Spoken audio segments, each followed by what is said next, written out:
살았는가 하는 것, 이것이 이 시기에도 또 우리 인생과 신앙에도 반드시 필요한 것이기 때문인데요.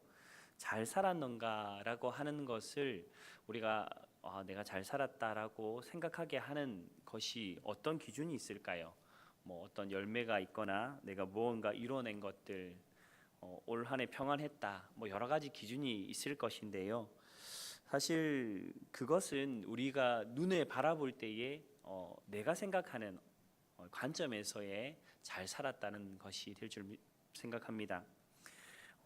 실제로 내가 올 한 해를 잘 살았다, 내 인생을 잘 살았다 하는 이런 생각들을 하게 하려면 한 가지 절대적인 기준이 필요합니다. 그것은 이 한 해 동안, 그리고 내 인생의 삶들 동안 나를 이끌고 가게 한, 나의 인생을 살아가게 한 그 근원된 힘이 무엇인가 하는 것을 한번 살펴보는 시간이 되길 소망합니다. 왜냐하면 지금 내가 이 자리에 있고 지금 내가 내 인생의 삶을 지금까지 살아오게 했던 그 원동력이 무엇인가 하는 질문은요, 당장 내 눈앞에 있는 것들, 내 눈앞에 열매 맺은 것들을 뛰어넘어서 하나님께서 나를 이끌어 가시는 것, 그것에 관심과 초점을 가지게 되면 내가 지금 처해 있는 상황과 형편을 뛰어넘어서 하나님께서 나를 이끌어 가시는 그 끝을 바라보게 하는 것이기 때문입니다. 내 삶의 방향의 끝, 그곳에 하나님께서 우리를 향하여 예비하신 것이 있다는 믿음을 바라보면서 우리 삶을 점검할 때에 과연 내가 올 한 해, 그리고 나의 삶, 그리고 오늘 하루의 삶을 잘 살았는가 살지 못했는가 하는 절대적인 기준이 되는 거예요. 열매와 상관없이 하나님의 뜻 안에서 내가 하나님의 말씀과 그 뜻하심을 의지하여서 그것을 심삼아 살아왔는가 안 왔는가가, 그래서 어찌 보면 아주 먼 미래에서 바라보았을 때 내가 내 삶을 잘 살았는가 하는 질문에 대한 기준이 된다는 것입니다. 그래서 한번 이런 부분들이 점검되기를 소망합니다. 왜냐하면 이 시대의 사람들이고 또 많은 그리스도인들이 눈앞에 보이는 것들, 그러니까 뭐 이 순적하게 출발이 되거나 진행이 순적하게 잘 되는 것, 그래서 뭐 결과물이 너무 좋고 진행되는 과정이 아주 풍요롭다는 것, 그것이 마냥 좋은 열매라고 착각하는 시대를 살아가고 있기 때문입니다. 화려하다고 좋은 것도 아니고 순적하다고 좋은 것도 아니고 평안하다고 좋은 것이 아니라 내 인생의 끝에서 참으로 우리 주님 앞에서 그것이 진짜 좋은 열매가 되어야 내가 이 삶을 살아가는 그 모든 것의 원동력이 주님으로 말미암아져야만 우리는 좋은 인생을 살았다라고 말할 수 있는 것이기 때문입니다.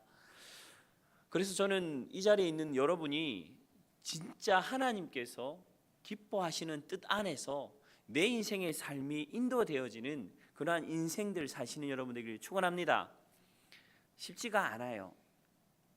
왜냐하면 우리는 다 그렇게 산다고 착각하며 살 경우가 많이 있기 때문입니다. 믿음을 가지며 살고 예배를 드리고 교회에 나와 신앙생활을 하고 있는 것이, 그리고 내가 가지고 있는 고백과 찬양으로 점검하지 않고 내가 잘 하나님의 뜻을 따라 살아가고 있구나라고 착각할 때가 있어요. 왜 착각하냐면 말씀드린 것과 동일합니다. 눈앞에 보이는 열매들, 순족함과 평안함들이 내가 잘 인도받고 있구나라는 착각을 일으키기 때문이에요. 그래서 점검하는 것이 필요해요. 여기 회사를 이제 다니시는 분들이 계실 건데 저도 자동차 회사에서 일을 좀 했습니다. 뭔가 신제품이 나오면 테스트라는 과정을 거칩니다. 이것이 제대로 작동하는지, 제대로 출력이 나오는지, 이것들이 제대로 이제 시스템이 제대로 돌아가는지에 대한 다양한 채널로 테스트를 진행을 합니다. 성능의 테스트 없이 제품을 출시하는 회사들은 아무데도 없어요. 왜냐하면 이 과정이 반드시 있어야 좋은 성능을, 그리고 이것이 좋은 성능을 가지는지 바르게 작동하는지 알 수 있기 때문이에요. 마찬가지입니다. 우리의 신앙도 그렇고 인생도 그렇고, 그래서 나를 이끌고 가는 것이 무엇인가, 그것이 진짜인가 가짜인가, 내가 진짜라고 생각하는 것이 하나님 앞에서 가짜인 것은 아닌가라는 질문을 던져봐야 한다는 것입니다. 그리고 그것을 점검하는 장소, 그리고 하나님께서 그것을 점검하게 하시는 그 공간이 바닥, 것이죠. 인생의 바닥, 인생 가운데 우리가 느끼는 이 바닥과 같은 환경 속에 설 때에 우리는 그것을 발견하고 고민할 수 있는 그 공간이 마련된다는 것입니다. 우리가 함께 읽었던 이 말씀에도 동일해요. 그때나 지금이나 착각하는 사람들이 있었습니다. 실제로 예수님 당시에 이 예루살렘에 있는 이스라엘의 종교 지도자들을 보십시오. 말씀이 있었고 언약이 있었고 율법과 규범을 지키고 있었어요. 그것을 지키고 그것을 행하는 것들을 통해서 그들 스스로는 의롭다라고 생각했고 하나님 앞에서 자신은 온전히 행하고 있다라고 착각했습니다. 그런데 주님은 그들을 향해서 무엇이라고 말씀하셨습니까? 회칠한 무덤과 같다. 모습은 화려하지만 이미 죽은 것과 같다라고 질책하시면서 그들의 신앙이, 그들이 참으로 힘을 얻고 있는 동력이 하나님을 섬긴다고 하지만 스스로 착각하는 것이 거짓된 것이다라는 것을 지적하셨어요.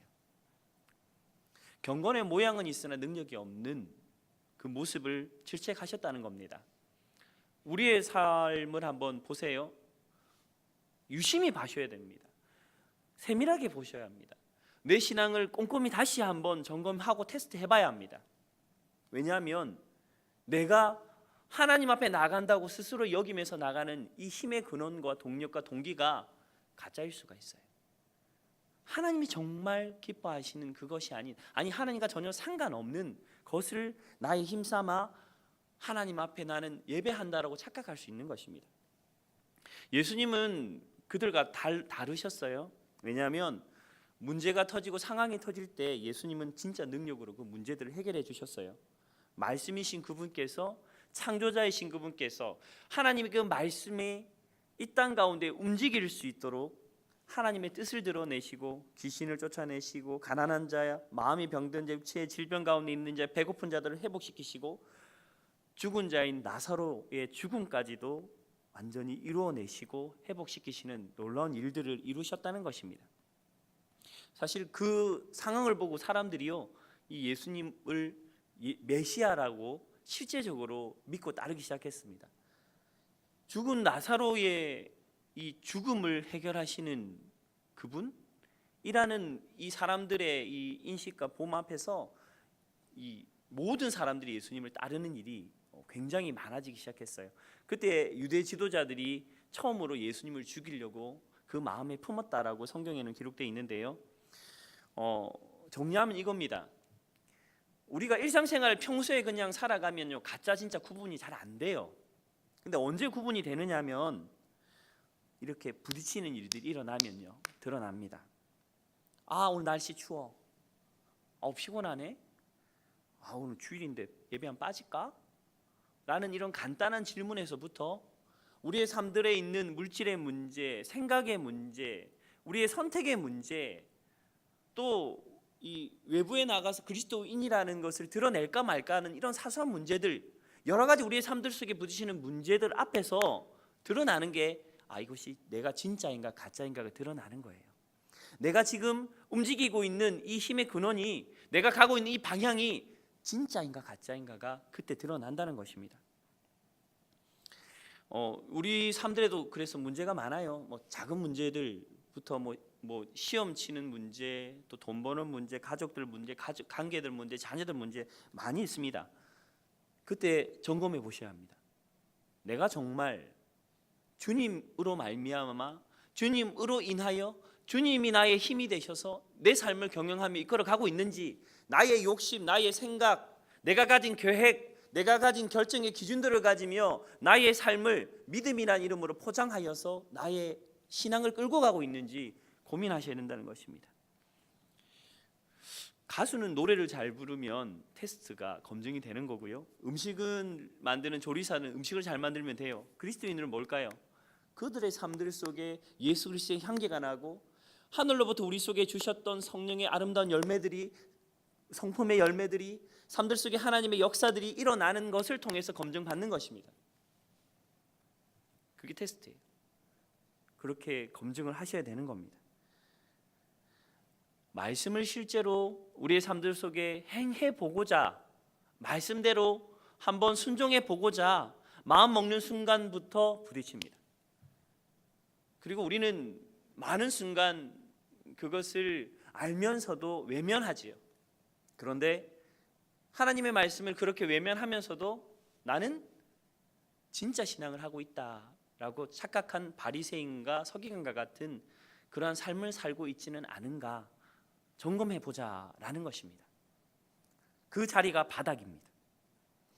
왜 이게 중요할까요? 왜냐하면 주님은 반드시 진짜와 가짜를 구별하신다고 하세요. 성경에 없는 내용이 아닙니다. 마태복음 25장 32절과 33절의 말씀을 한번 찾아보도록 하겠습니다. 마태복음 25장 32절과 33절의 말씀. 하나님 반드시 구분하신대요. 나누신대요. 그 삶이 어떠한지에 대해서 반드시 하나님은 나누어서 평가하시겠답니다.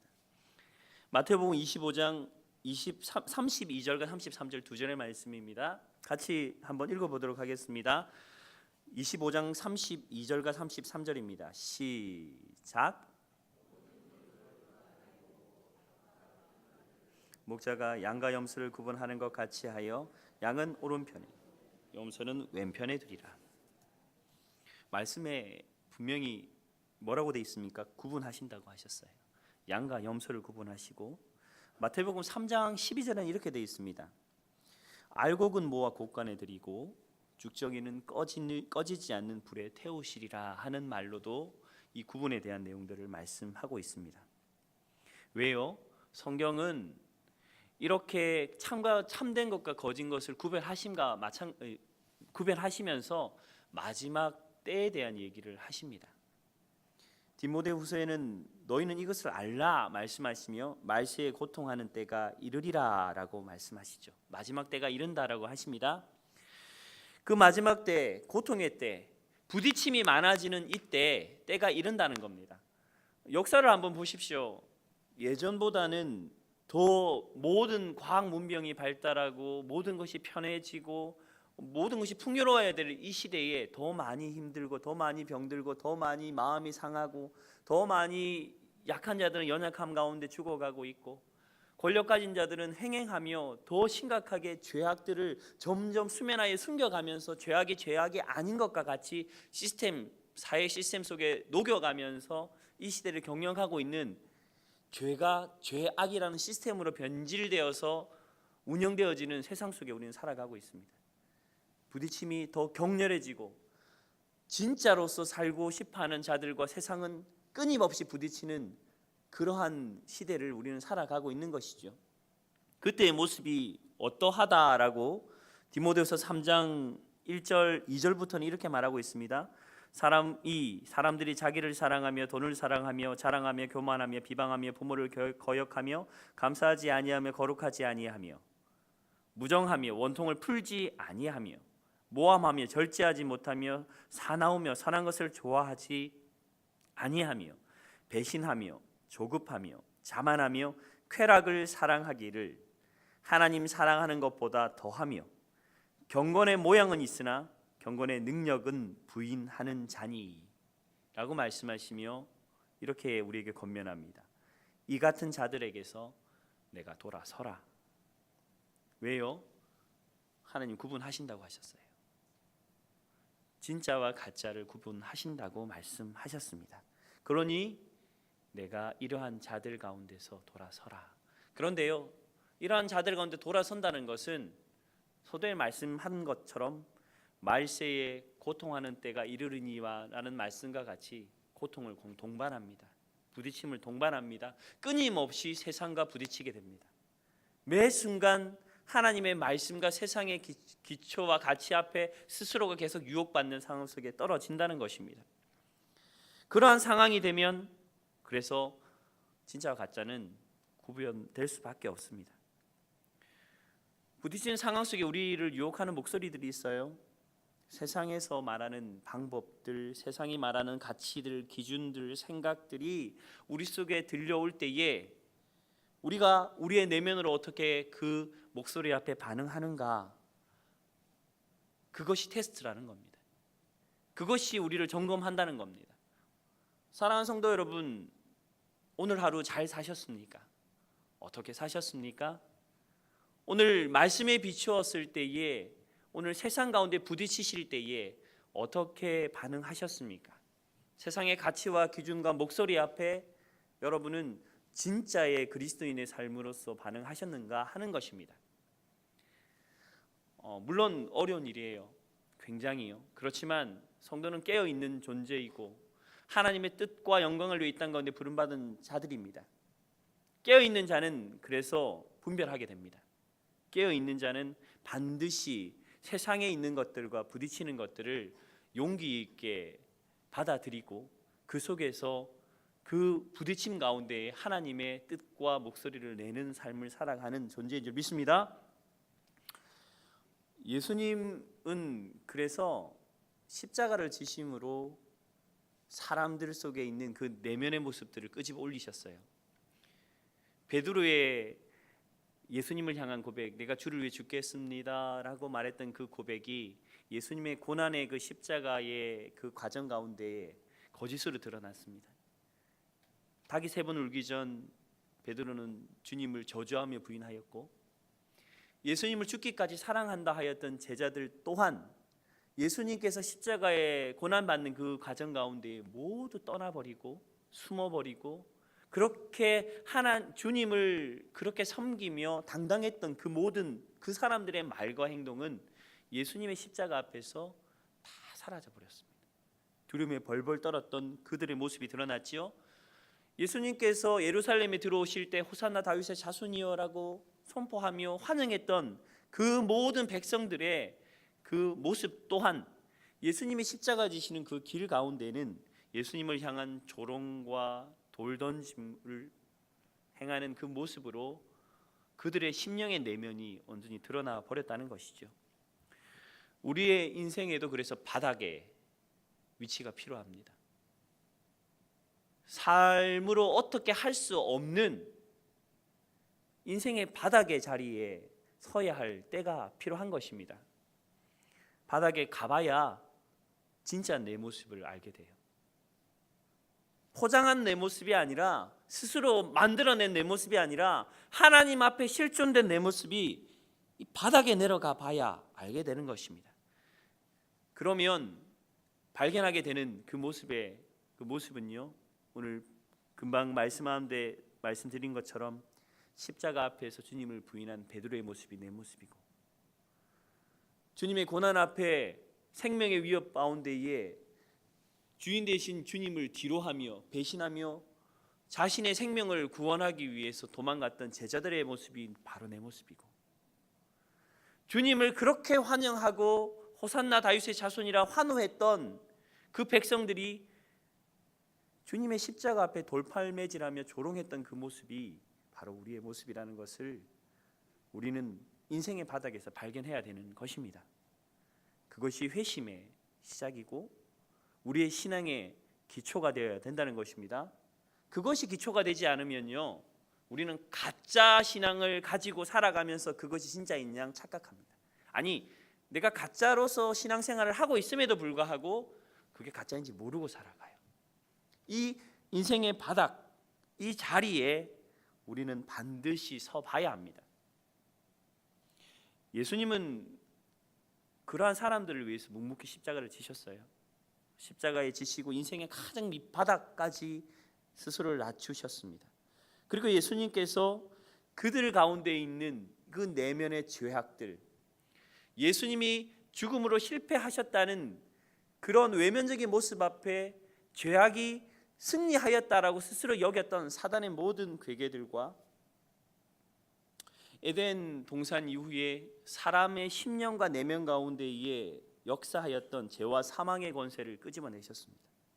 그 밑바닥에 있었던 사람의 이면 속에 숨어 있었던 하나님의 형상으로 창조된 우리의 모습을 왜곡시키는 헛된 거짓말들을 끄집어내셨고 그것을 예수 그리스도의 십자가로 무너뜨리셨습니다.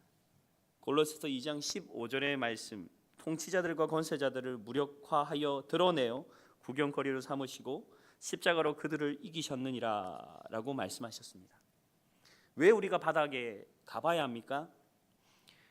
지금도 우리 심령 속에는 상처, 아픔, 감정적인 무너짐, 세상에서 하나님 대신 우리가 의지하였던, 알게 모르게 우리가 붙들고 있는 우상들이 하나님의 말씀을 내 삶과 내 인생에, 내 신앙 속에 하나님의 말씀이 움직이지 못하도록 묶어내고 있는 것이 있다는 것입니다.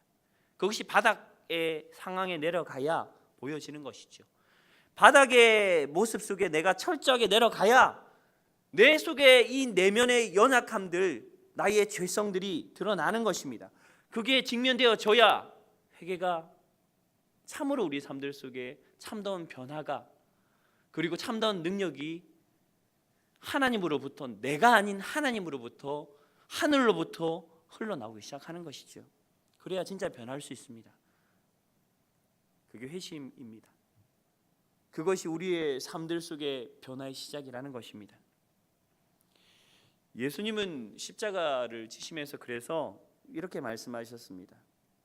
고린도서 5장 15절의 말씀, 그가 모든 사람을 대신하여 죽으심은 살아있는 자들로 하여금 다시는 그들 자신을 위해 살지 않고 오직 그들을 대신하여 죽었다가 다시 살아나신 이를 위하여 살게 하려 하심이라 라고 말씀하십니다. 십자가의 그 자리, 인생의 가장 처참한 자리에 서서 주님이 지셨던 그 십자가 나도 지고, 주님이 못 박히신 그 자리에 내가 못 박힐 때에 참으로 내가 발견되어진다는 것입니다. 그렇게 인생의 바닥의 처참한 자리에서 주님의 십자가를 발견할 수 있어야 삽니다. 그래야 삽니다. 그래야 참으로 우리의 신앙이 주님 앞에 정결하게, 진정으로 하나님 기뻐하시는 온전한 방향으로 날마다 끊임없이 달려가게 될 줄 믿습니다. 작은 죄악에도 아파할 수 있게 되고, 작은 불의와 하나님의 뜻을 벗어난 세상의 것들 가운데에 가슴치며 눈물을 흘릴 수 있는 깨어있는 신앙인이 될 수 있다는 것입니다. 2018년도가 이제 얼마 안 남은 상황입니다. 한 해 우리의 삶을 되돌아보자고 말씀드렸습니다. 다시 한번 질문합니다. 잘 사셨습니까? 다시 한번 내 삶을 돌아보시고 다시 질문해 보십시오. 주님 안에서 잘 사셨습니까? 만약 이 질문 앞에 여러분의 대답이 주님, 이 죄인을 용서하옵소서라는 답이시라면 돌이키십시오. 돌이키셔야 됩니다. 다시 한번 주님 앞으로, 다시 한번 내 심령의 중심이 그 낮은 자리 가운데에 십자가 지신 예수 그리스도의 십자가 위에 스스로를 못 박는 결단이, 그리하여 나의 죄악과 연약함들을 주님 앞에 회개하는 결단이 우리 속에 다시금 시작되어질 줄 믿습니다. 오늘 본문으로 잠깐 돌아가겠습니다. 왜냐하면 제가 말씀드렸던 이 모든 과정들이 사실 오늘 우리가 함께 읽었던 이 본문의 한 사람의 모습 속에 담겨 있습니다. 본문의 내용이 이렇습니다. 스스로 인생의 기쁨으로 삼았던 이 것을, 그리고 자신이 스스로 이 기쁨으로 삼았던 것이 무너진 자리에서 일어서지도 못하고 앉지도 못하고 묶여버린 한 사람의 이 비참한 절박한 모습이 오늘 우리가 함께 본 이 말씀의 서두에 나옵니다. 우리가 함께 읽지는 못했는데 누가복음 15장 13절 그리고 14절의 말씀에는 그 배경이 이렇게 기술되어 있습니다.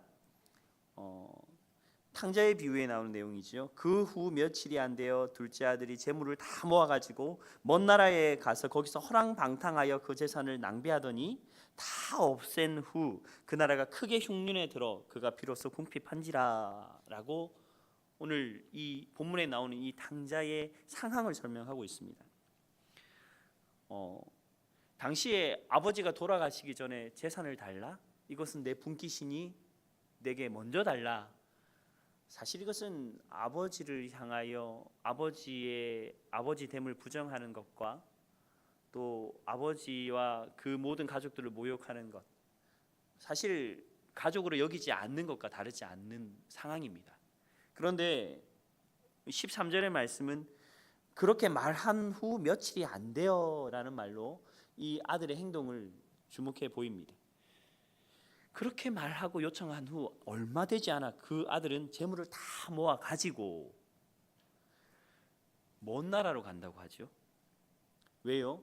아버지의 영향이 없는 곳, 자신을 모르는 곳, 자신이 어떠한 일을 행하여도 눈치 보지 않아도 될 곳, 내 욕망과 내 소욕과 내 마음에 원하는 대로 모든 것을 할 수 있는 그 자리, 먼 나라로 모든 재물을 의지하여, 이 재물을 의지하여 기쁨으로 삼아 그것으로 하여금 나의 삶의 만족 삼아 이 모든 것을 가지고 떠납니다.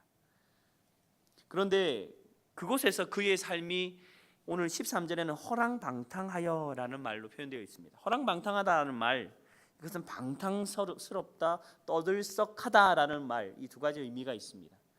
자신의 욕구와 욕망에 온전히 이끌려서 자신의 삶을 살았고 떠들썩하게 주변의 사람들에게 자신이 가진 것을 과시하며 스스로의 것을 드러내는 것을 기쁨으로 삼았던 그가 마침내 그 재산이 모두 낭비가 되었습니다. 그리고 그것이 다 없어졌다고 말씀은 기술합니다.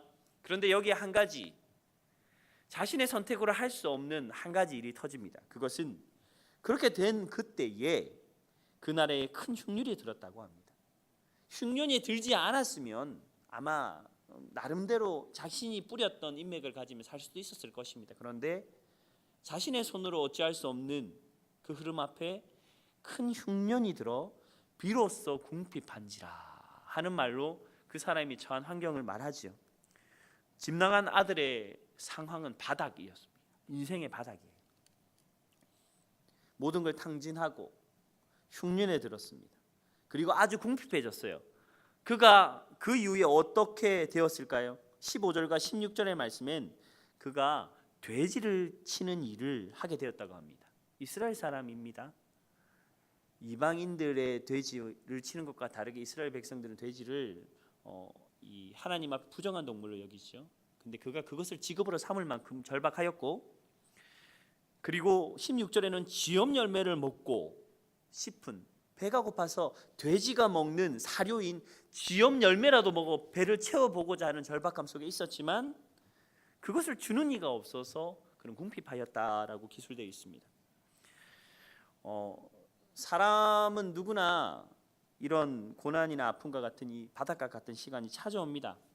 우리 중에도 육체의 질병을 가진 이들이 있어요. 물질의 공고함이 있고 또 관계의 문제나 우리의 마음의 메마름들, 또 신앙 가운데 드러나진 않지만 열정이 사라져버려서 기쁨이 사라져버린 인생, 믿음이 굳어져 버려서 반응하지 않는 이러한 모습들, 이 바닷가 같은 사람들이 다 있다는 겁니다.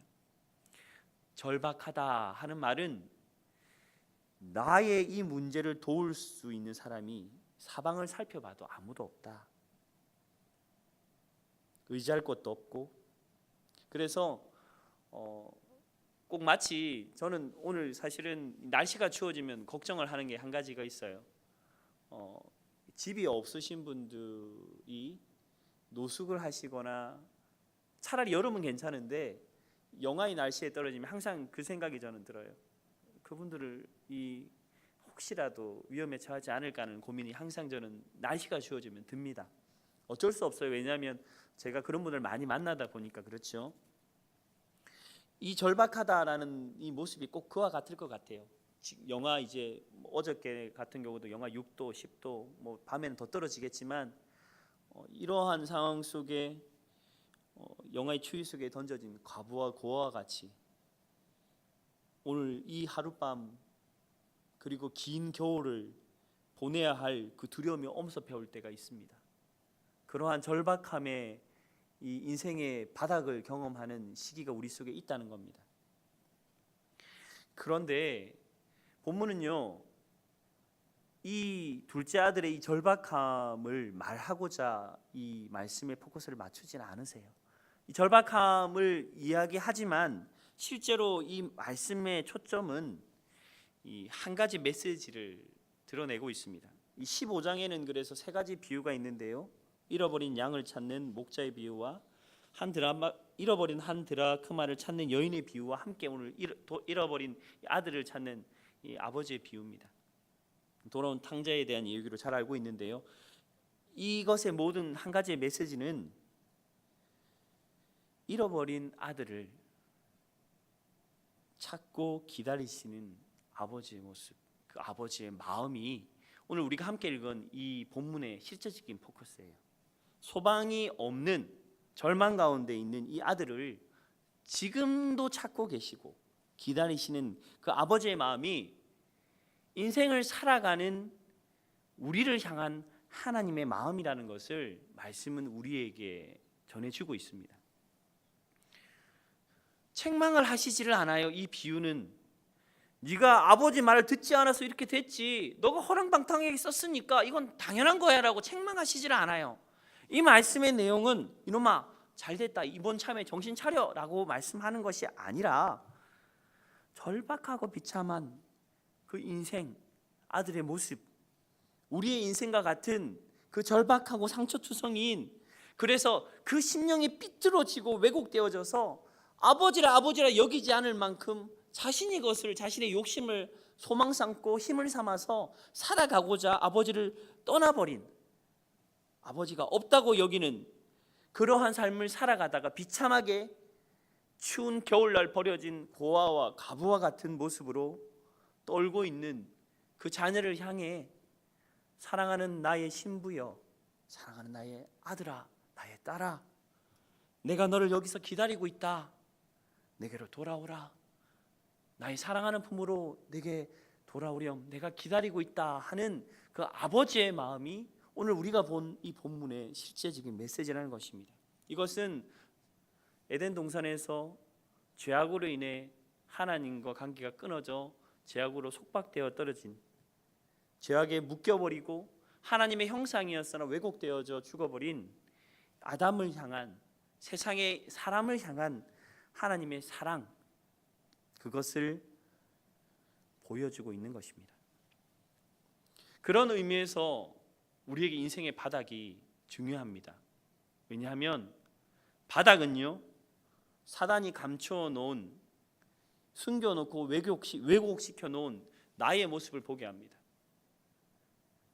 좀 잘났지, 이 정도면 되지, 나 괜찮은 신앙인이라 라고 이야기하게 하는 사단의 거짓말들, 왜곡들, 나의 어떤 기준들로 스스로를 포장시켜 놓은 모든 것을 다 해체시켜버리고 하나님 앞에서, 십자가 앞에서 나 자신의 실존을 실제로 경험시켜 주시기 때문입니다. 인생의 바닥은 그래서 하나님을 발견하는 장소가 되고 내 삶들 속에 나를 향한 아버지의 마음, 그 사랑을 떠올리게 하는 그러한 회복의 장소가 되는 것입니다. 사랑하는 성도 여러분, 고통과 절망이 여러분의 삶들을 엄습해 계십니까? 인생의 바닥 가운데에 하나님을 만나십시오. 그 깊은 사랑을 경험하십시오. 그리고 주 예수 그리스도의 십자가 앞에서 그 하나님의 십자가, 그 예수 그리스도의 크신 사랑과 그 낮아짐의 십자가를 통해 나의 삶들 속에 하나님의 풍성한 것들이 채워지는 귀한 보화가 그 인생의 낮은 자리에서 회복되어지기를 주님의 이름으로 축원합니다. 둘째 아들은 그래서 아버지를 떠올리고 그 비참한 상황 속에서 아버지를 생각합니다. 그리고 자신의 죄악을 회개하고 아버지께로 나가고자 그 마음의 중심에 생각을 하지요. 17절과 18절과 19절의 말씀엔 그래서 그가 어떻게 했는가에 대한 내용들이 들어있는데요, 말씀을 한번 세 절의 말씀입니다. 같이 읽어보도록 하겠습니다. 17절에서 19절의 말씀입니다. 시작.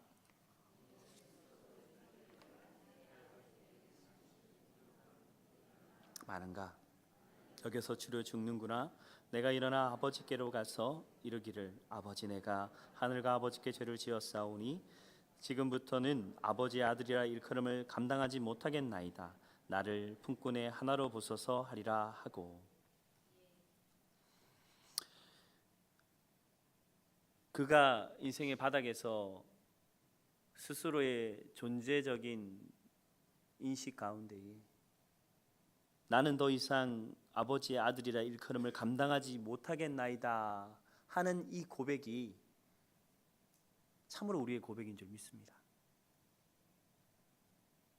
그때 오늘 이 아들이 아버지를 향하여 한 걸음 내디딘 것처럼 용기를 내셔서 주님께 다시 한 걸음, 절망 중에라도 우리를 사랑하시며 기다리시는 그 아버지를 향해 소망으로 삼고 다시 한 걸음 주님께로 용기 내어 다시 한번 일어서는 여러분들이 소망합니다.